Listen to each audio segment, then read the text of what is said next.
Okay, let's set the stage here.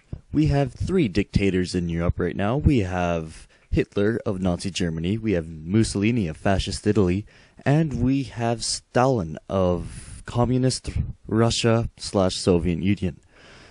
We are going to go over the events that lead up to World War II and World War II and get right to the end, so let's get down to it.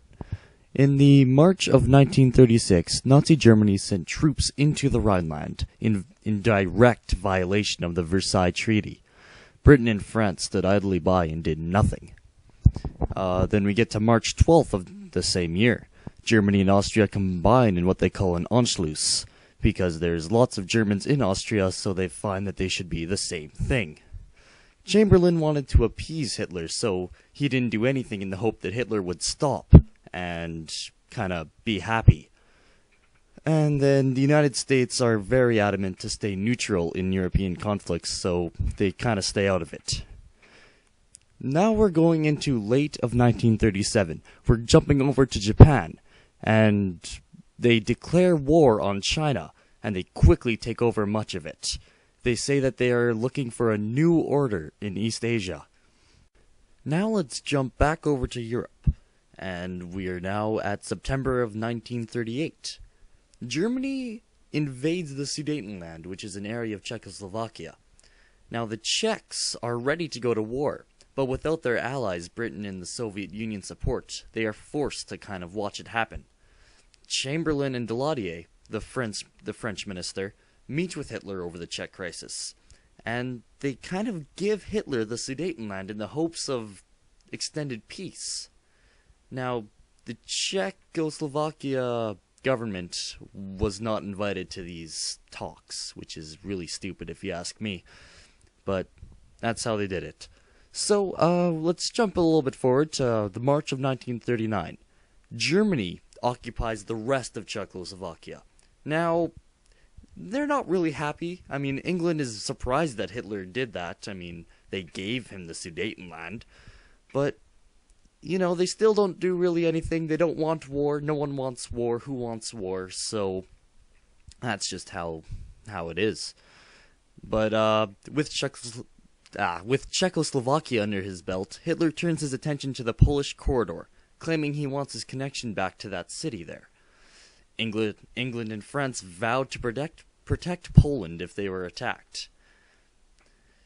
And at the same time, they were also afraid of the communists in the Soviet Union, so they were kind of afraid to protect Poland because the communists were right there. Then, on August 23rd of 1939, Hitler surprised the world by signing a non-aggression pact with the Soviet Union. Now, Germany can attack Poland without Soviet intervention. They also kind of agree to split up Poland when Hitler succeeds, and that's why. So, on September 1st of 1939, Germany invades Poland, and England and France declare war on Germany and Italy. And that's when World War II officially begins. So let's set the stage here for a minute. We have the Axis powers, which are Germany, Italy, and then later joined by Japan. And we have the Allies, Britain, France, the United States, and the Soviet Union. These are the main forces in here. I mean, the Allies were joined by about 40 other countries, and the Axis had pro-Axis governments set up in a lot of different countries. So, let's get down to business. September 1939, Germany uses their Blitzkrieg, or lightning war, to great effect. Quick, swift attacks quickly decimate Polish defenses, and on September 27, 1939, Poland is forced to surrender to Soviet and Nazi forces. Soviets, now afraid of Nazi attacks, invaded and annexed Estonia, Latvia, and Lithuania. They also fought a small war with Finland. Although they did not succeed, Finland gave up some of its land because of it. Now let's go to April of 1940. Germany continues its blitzkrieg. Denmark, Luxembourg, Holland, Norway, and Belgium quickly fall. And then Germany bypassed the French defenses and attacked through Belgium. We get to May of 1940. and the Battle of Dunkirk. English and France troops are trapped at Dunkirk, but Britain saved over 300,000 troops by quickly sending over ships to the port there. And that's one of the biggest savings of men in this battle. Now let's go to June 22nd of 1940. France, under huge pressure from Axis powers, surrenders. And Chamberlain, not being able to save France, resigns from his post as war minister, and Winston Churchill is elected the new Prime Minister of England. Now let's go to July of 1940. The Axis powers begin trying to invade Britain, but first need to weaken its morale. They bomb British cities for months. London was bombed night after night, and this was named the Battle of Britain. The Royal Air Force was daring, fighting off Axis planes with skill and aided by radar, a recent British invention. In late of 1940, the Battle of Britain did the absolute opposite of what it was supposed to do. British morale was strengthened, and the Axis powers were forced to call off the attack. However, the Axis powers still controlled all of Western Europe, except the neutral countries of Portugal, Sweden, and Switzerland. Germany used all of these countries to fuel their war machine, imposing heavy taxes on controlled nations. And all during this, unbeknownst to the Allied powers, Hitler persecuted Jews in these nations, forcing them to segregate and even into concentration camps. In the end, almost 6 million Jews will be killed at these concentration camps. But let's go to the fall of 1940. The Axis powers turned attentions towards the Balkans and North Africa. They captured Greece and Yugoslavia and invaded the British-controlled Egypt. But a counterattack by British forces saw that area pass hands back and forth for a few months. The United States transferred some of her navy to British, helping the Allies. They also signed quite a few laws that allowed the United States to give the Allies arms. But they still kind of wanted to be out of the war. They didn't want to be directly involved. Around this time as well, the Japanese government signs an alliance with the Axis powers. And then Japan occupies the French Indochina because the French people couldn't do anything because they were, being controlled by Nazis.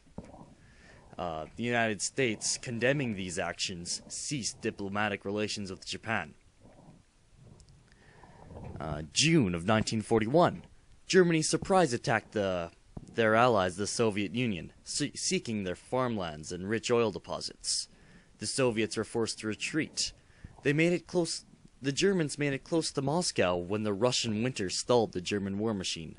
The fighting at Leningrad continued for over 2 years. October 1941, General Hideki Tojo became Prime Minister of Japan. He sent an envoy to Washington to make a deal with the U.S. He said he'd withdraw from South Indochina if the U.S. would resume relations. President Roosevelt refused this offer. December 7th, 1941, Japanese surprise attacked the United States at the naval base at Pearl Harbor in Hawaii, crippling many vessels and killing 2,500 men. Because of this, the United States was forced to declare war on Japan. And then Germany and Italy declared war on the United States. The United States had officially entered World War II. Now we get into the early of 1942.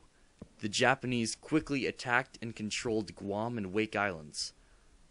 Hong Kong, Malay, Singapore, and the Dutch, East Indies, and Burma were quick to follow.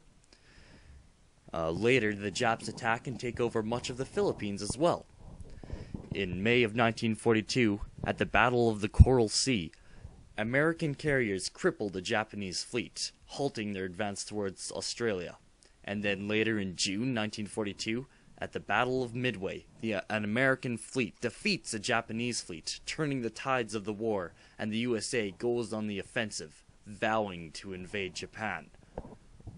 Now let's go back over to Africa. In the fall of 1942, at the Battle of El Alamein, British forces stalled Axis tank movements in North Africa and started to push them back.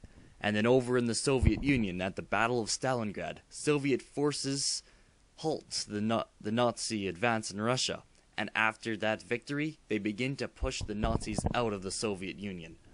Now we are going back into mainland Europe, and June 6th, 1944, a day infamous in history, Allied forces land on the beaches of Normandy, France en masse, and quickly freed France. Along the same time, the Allied forces land and invade Italy, and Mussolini is forced out of power by a coup, and replaced by a pro-Ally leader, but German forces still in Italy made it hard to gain complete control. And now, France is freed from Axis powers.